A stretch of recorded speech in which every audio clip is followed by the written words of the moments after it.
Praise lord. దేవుని యొక్క పరిశుద్ధమైన నామానికి మహిమ కలుగును గాక.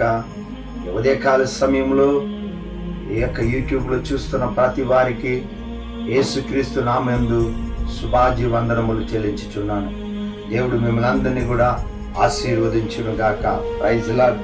ఈరోజు వాగ్దానము: దేవుని యందు నమ్మకించిన వాడు వర్ధిల్లును.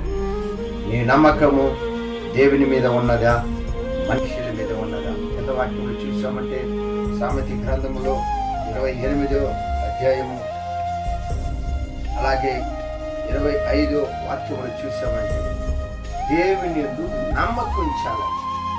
దేవుని యందు నమ్మకించిన వాళ్ళు వర్ధిల్లుతారు. నమ్మక లేని వారు, మనుషుల మీద నమ్మకం పెట్టిన వారు వారు ఓడిపోతారు. నువ్వు ఎక్కడైనా పడిపోతున్నావంటే ఈ నమ్మకము దేవుని దగ్గర ఉన్నదా, మనుషుల దగ్గర ఉన్నదా? మనుషులను నమ్ముట కంటే యెహోవాను నమ్ముటం, ఆచరించటం ఎంతో మేలని వాక్యం సెలవిస్తున్నాడు. యెహోవాను నమ్మండి. ప్రతిరోజు దేవుణ్ణి ఆచరించాలి, దేవుని నమ్మకించాలి.